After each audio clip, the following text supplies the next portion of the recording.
Hello, everybody, and this is Contractor Radio. I'm Nathan Thibodeau, and I am going to be your host for this week's episode. I'm going to be talking about a subject I've been thinking about for the last few years, and I've had some conversations with some other folks in the industry and outside of the industry around this.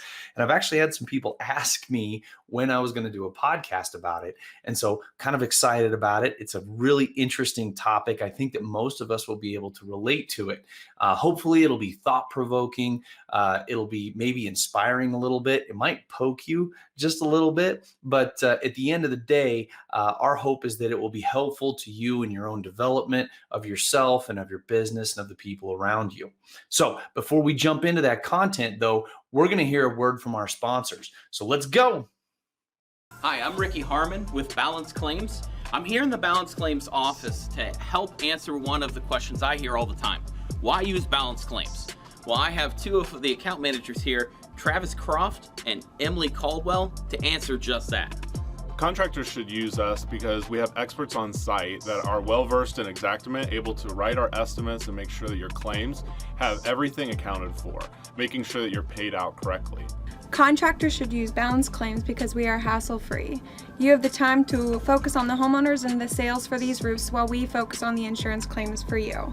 That is where time is money, and we are here to help you. So you heard it from our AMs. There are multiple reasons why you need to be working with Balance Claims. If you want to reach out to us, our email is success@balancedclaims.com, or you can reach out to me directly, Ricky Harmon, at 317-360-0903. Talk to you soon. All right. So, quick word from our sponsors. We appreciate you paying attention to that. And now we're going to dive in just a little bit. The subject that I want to talk about is really the two concepts of delayed gratification and sacrifice. So, delayed gratification and sacrifice. And if you're like me, you probably thought, well, I know what those things are. I know the differences between them. I kind of know what's going on between those two different things. And I kind of thought and felt the same way until I had somebody come along and challenge that a little bit with me. And so once that happened, then if you know me, once I get something in my head, I kind of have to chew through it and think about it and work its way over and talk to others about it. And I did, and some of the concepts that have flowed out of this, I found extremely useful in my own life, and I'm hoping that you will as well. So if you know me, you know that I'm going to lay some groundwork and some definitions to make sure that we're all on the same page before we dive too deep into this. So I want to start with the definition of delayed gratification. Okay, so the definition that I found that seemed like the strongest one was resisting an immediate perceived benefit or pleasure in hopes of a greater benefit or pleasure in the future. Okay, I'll read that again. Resisting an immediate perceived benefit or pleasure in hopes of a greater benefit or pleasure in the future. Now, I'm just going to throw out there kind of a fun or simple example of this concept. 3 times in my life, I have seriously considered getting a motorcycle. Now, for those of you who know anything about me, you know I'm kind of a speed freak. If it blows my hair back and puts a wind in my face, I'm all about it. Cars, motorcycles, boats, jet skis, skiing, whatever it might be, I'm in. I love that stuff. And so over the course of my life, I've always wanted to own a sports car or a motorcycle or something that just really kind of gave me that thrill and that challenge. Well, once again, 3 times in my life, I have come very, very close to buying a motorcycle in just a serious consideration. 2 of those times, I did not.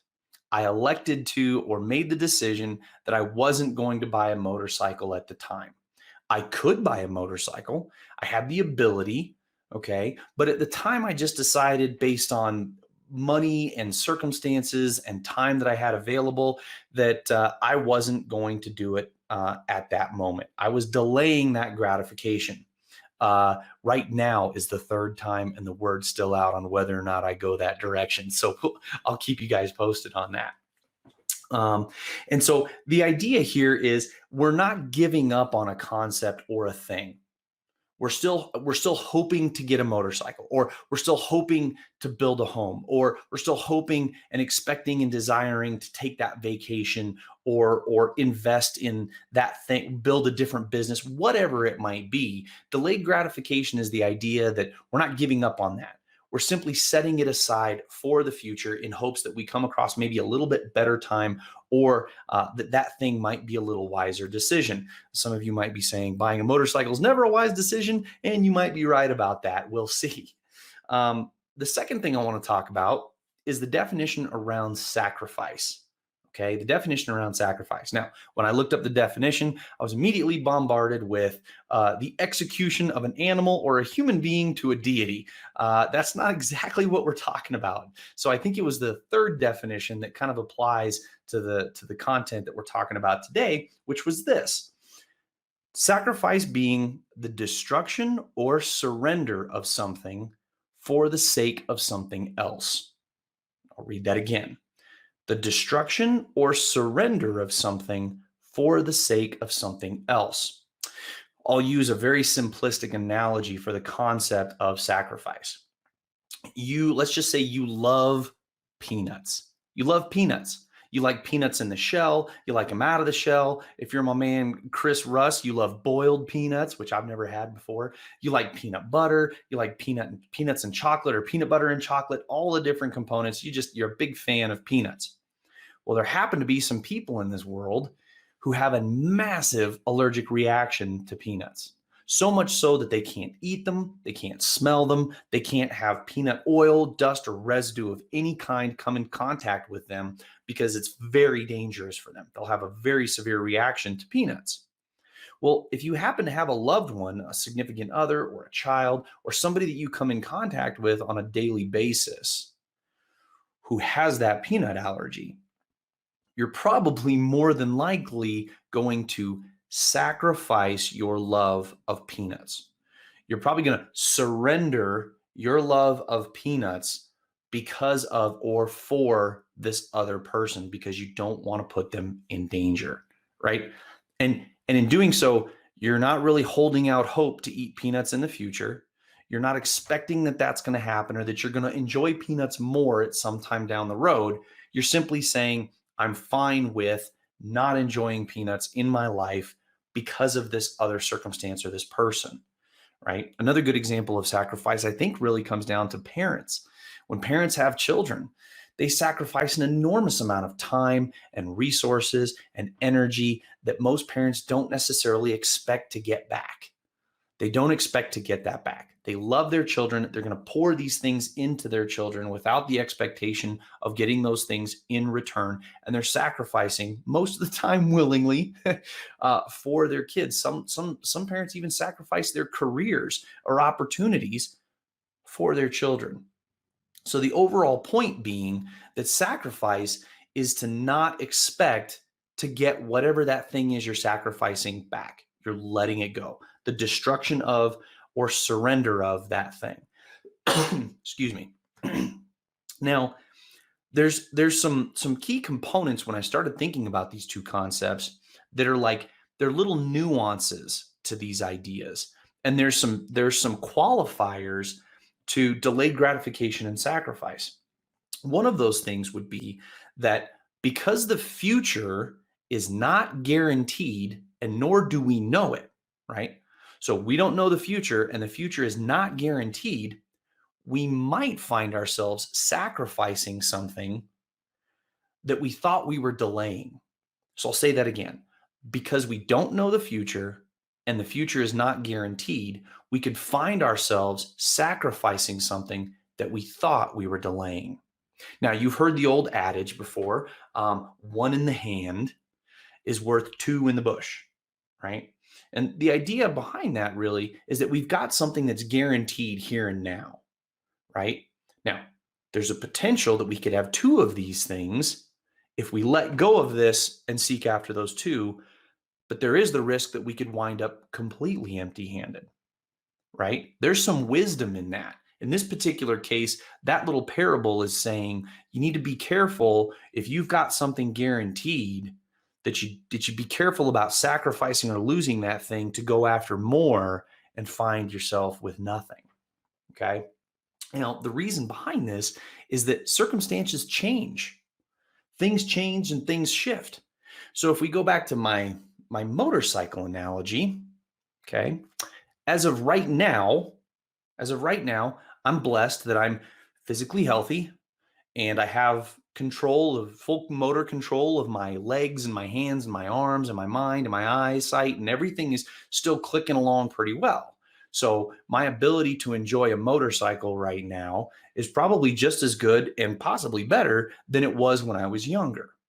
Now, heaven forbid, I had contracted some sort of illness or disease that might have debilitated me to the point that I couldn't ride a motorcycle now. Or perhaps had been in an accident that damaged my legs or maybe my arms or something of that nature. If that happens and I now no longer could enjoy a motorcycle, I didn't delay that gratification. I sacrificed it because now it's gone, right? Kind of comes back to that whole concept of not knowing the future, and the future isn't guaranteed. Circumstances do change and they have an impact on our future for sure, right? Now, similarly, not all sacrifices are final. Not all sacrifices are final. As a matter of fact, when you think about it, there's very few things that are completely and totally final and eternal or forever. There's really not that many things that fall into that category, right? There's always more opportunities that exist. That once in a lifetime deal. Now, this is never going to happen again. We're never going to deal with that or know about it. You're never going to be able to get that thing. Retailers do this to us a lot, right? You're never going to see these kinds of prices. This is a once in a lifetime thing. Turns out if you wait a year or probably a few months, you'll probably have a chance at that thing again in the future. Okay. So we don't necessarily need to jump on everything right now because somebody says that you'll never have this chance again. Not all sacrifices are final. Now, we're going to jump in a little bit into what exactly drove me into this mindset or this mind process of thinking about this, because I've got a little story for you, and we're going to hit on that right after another word from our sponsors.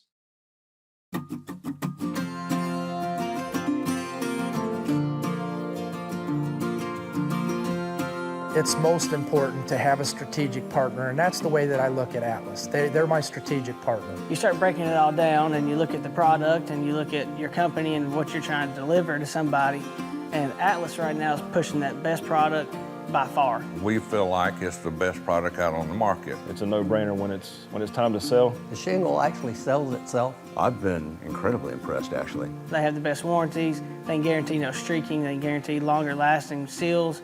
And whenever you're selling somebody something, that you want them to feel comfortable. We want to offer them the best product that we have available to us. I want to leave my homeowners with a long-lasting roof that they're not going to be mad at me in 10 years and say, why'd I spend all that money on the roof? It looks so ugly. If you care about your homeowners, you're going to give them Atlas.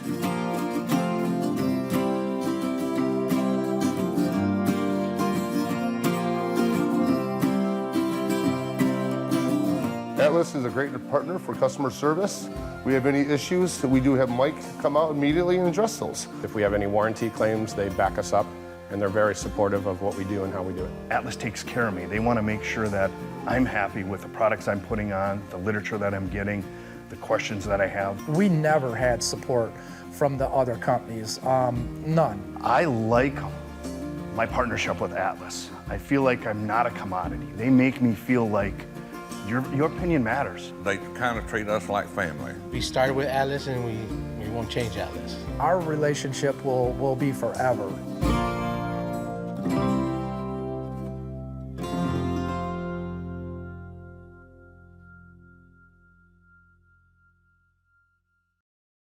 Okay, we are back. And I promised you I'd tell you a little story about what kind of put me on the path of thinking about this. So a number of years ago, I was actually on an interview with a couple of gentlemen who were interested in bringing me onto their team. Both of these gentlemen were a little bit older than I was, and we were having a great conversation. It was a really good interview. I really enjoyed it. But one of them asked me if I was married. And I said, yes, I am. And then he said, do you have any children? And I said, no, I don't. And he said, are you and your wife planning on having kids? And I said, well, I think so. My wife and I have talked about it. It's a consideration that we have in our minds. We're pretty positive towards the idea. We think that we probably would like to have children at some point. And he said something that I had never heard before, and it really struck me. He said, Nathan, I'm an older guy, little older gentleman, and all my children are grown. Okay. All my children are grown. He said, I say that for a reason. I want you to understand that this position that we're talking about has a lot of travel involved, a lot of travel. You're going to be out on the road, talking to people, visiting people, and you're going to do that quite a bit. You'll get a chance to go home and all that, but you'll be gone a significant amount. And I said, okay. So it was interesting direction this conversation was going. And he said, being that my children are grown, they're all adults, and some of them have some little ones of their own. They've been adults for years. And so I've had the opportunity to engage with my kids and talk with my kids and become friends with my children as adults. And that's just been an ongoing and perpetuating thing. And I said, okay. And he said, so far, I always have a chance to engage with my adult children. And if I happen to miss a lunch with one of my kids, I can probably have another lunch with one of my kids, or a fishing trip, or any number of things. I said, okay. So I'm trying to track with him here. And he said to me, he said, but when my children were babies, little babies, he said they were only babies for what felt like the blink of an eye. He said, and then they were toddlers. And they were only toddlers for what felt like the blink of an eye. And then they were little people, 5, 6, 7, 8 years old. And they were playing sports. And they were doing dance recitals. And they were doing theater at school. And they were doing debate team in high school. And blink of an eye. Then they were teenagers. They were learning how to drive. They were becoming more independent. They were going out with their friends and making some good decisions and making some bad decisions. And then they were out of my house. And he said, Nathan, if you have kids, those moments never come back. He said, I cannot get any of those moments back. None of them. He said, and if you travel a lot with us, working with our team, and you and your wife have children, good chance you're going to miss some of those moments. That was amazing. I had never considered or thought about this concept before. And on my drive home, I couldn't get it out of my head. I just kept thinking about this idea that, like, something you just can't get that back. You don't ever get to go back in time and experience your kid's first soccer game. Right? And so I began to expound upon this idea and thinking, well, what else can't you get back? What other things could I be doing right now and missing on other things? Now, I understand we don't want to create an environment of continual worry, right? But at the same time, this became an extremely helpful mental exercise to me. And what I realized is that the reason why it struck me so hard is because a lot of the messages that we get as professionals, as business owners, entrepreneurs, hardworking, hustling people, a lot of the messages that we get are very centered around, 10x your effort right now. There is no work-life balance. Live like nobody else now so that later you can live like nobody else. Right? Put in the grind. Now's the time. And that's the message that we get inundated with a lot. If you don't do it now, then you're not going to have it in the future. But then I thought, well, what about the things we're giving up to do that? Are we still going to have those things in the future? And the concept of children is the thing that clipped that lit that thought in my mind about that whole thing. And I couldn't give it up. And I've been thinking about it ever since. And so it's led me to these two realizations, or let's say there are these two things. There are two things that amongst my thinking about this whole concept, there are two things that I've come up with that I think there is always sacrifice involved in. There's two things for which there will always be sacrifice. One of those things is time. One of those things is time. And my phone's going off. We only get so much time on this planet, and we don't even know how much it is, if we're honest with ourselves. We don't know how much time we have here. And we don't get time back. We can't buy time. Now, I realize that you can do some things now. You can do a lot of things now that will save you time in the future. But once the time that's happening right now passes, it's gone. It's gone forever, right? So I want to keep that in my mind. I only have a limited amount of time. I don't know how much time that is. And once a moment passes, it's gone. The second thing that I believe gets sacrificed in almost every decision, or every decision surrounding it, there's usually a sacrifice involved, are relationships. Relationships. People. And the reason for this is people change. Drift happens. People's interests shift. We evolve. We grow. We're also finite, right? Our interests change. We grow. Sometimes people move or move away. Sometimes people pass away. And you may have an opportunity to build a relationship with somebody right now because you have a lot of things in common. If you think about your longest lasting relationships in your life, many of them started where you had a lot of things in common. And maybe at this point now, you may not have as much in common as you used to, but you have that relationship that you built. And that relationship might not be possible if you were to try and start it now because you're so different. People shift. And if we put off relationships and the building of relationships, and we continue to put those things off, as I started to think about this, it was almost like it started to develop this timer in my mind. How many times do I say no to going to lunch with this person? How many times do I skip that guy's trip? How many ski weekends do I not go on? Going back to the motorcycle conversation, the second time that I was seriously considering a motorcycle was because 2 of my 3 younger brothers bought motorcycles at exactly the same time. And my FOMO went crazy. If you don't know what FOMO is fear of missing out. Fear of missing out, FOMO. And when they bought those motorcycles, I thought, man, first of all, it's super cool that they've got motorcycles. That's going to be awesome. But what I also realized is that they are going to ride those motorcycles, right?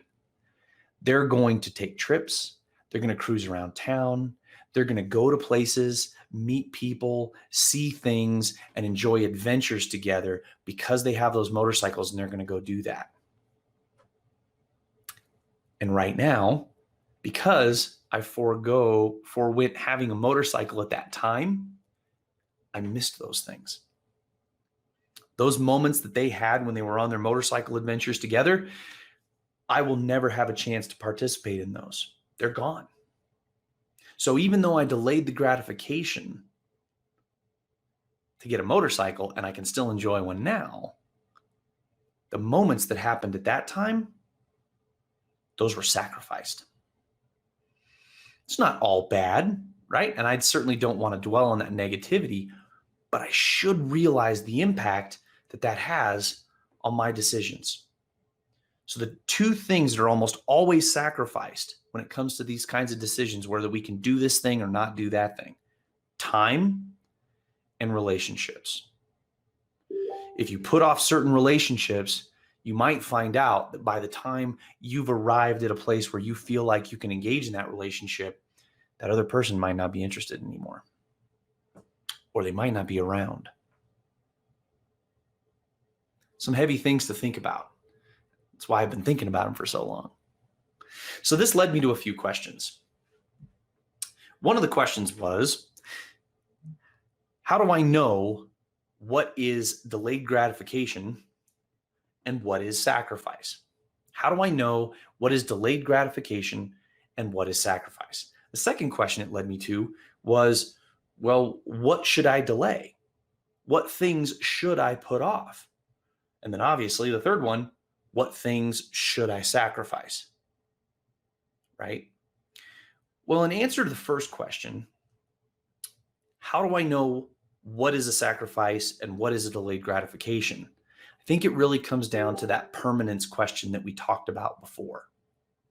Are we dealing with a circumstance? Are we dealing with a circumstance in which we're never going to be able to retrieve that particular thing? Is it permanent? Or how permanent is it? Or what's the likelihood that we'll actually be able to enjoy it in the future, right? Or are we willing to give this thing up entirely? Are we willing to give this thing up entirely? Is really, I think, at the core of what's a sacrifice and what's a delayed gratification, kind of like we talked about a little bit earlier. The next question, next two questions actually, what should I delay and what should I sacrifice? I'm going to talk about right after we hear from another one of our sponsors. So hold on tight. We'll be right back. Want more 5-star reviews from your customers? At Signpost, we make it easy for your customers to give you great reviews on Google, Facebook, Yelp, and more. Our software connects with industry-specific solutions, driving even more reviews from your customers. Drive loyalty and repeat business by sending the right messages at the right times to your prospects and customers. Message your contacts from anywhere, anytime, using text, photos, and video all in one app. Check on progress with campaigns and review generation across Google, Facebook, and Yelp. Visit signpost.com and get your demo today.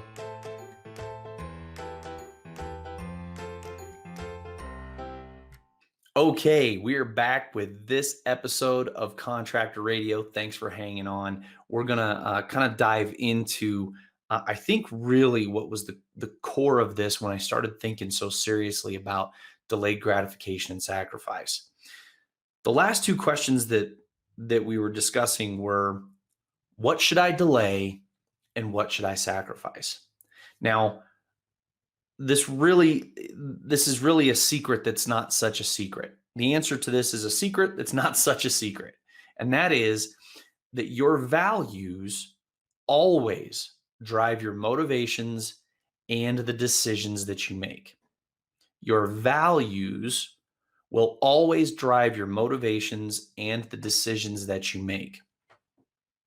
So what are your values? What are the most important things to you? Could be your family, could be your friends, could be your community, could be your children, could be your spouse, could be your extended family, all kinds, could be your property, could be your, there's all kinds of different things that we value, right? And there's a deeper component to this. Are your values actually what you say they are?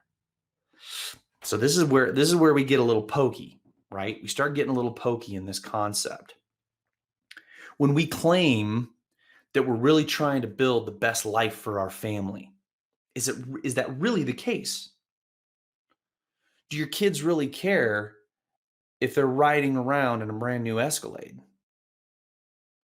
Do your friends and family really care that much if when they come over to eat at your house, you're in an 8,000 square foot house filled with beautiful things and a bunch of really cool toys parked in the garage?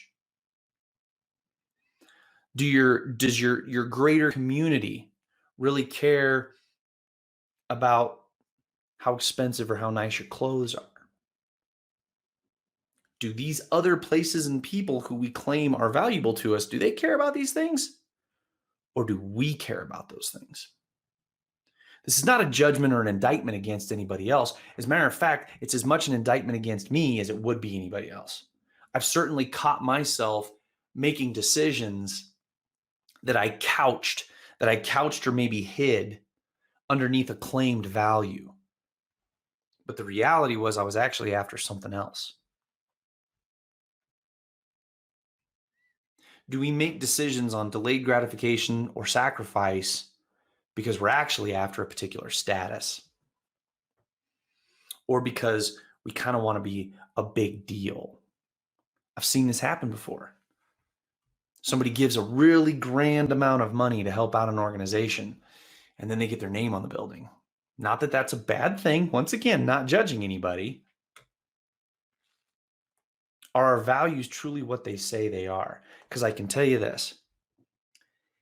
If you've done like I have, and you've hidden a true value or motivation behind lip service to something that sounds really great, at some point, your decisions around delayed gratification and sacrifice are going to violate the thing that you pay lip service to. So the question we want to ask ourselves is, if I say I value these things, do my actions truly reflect it?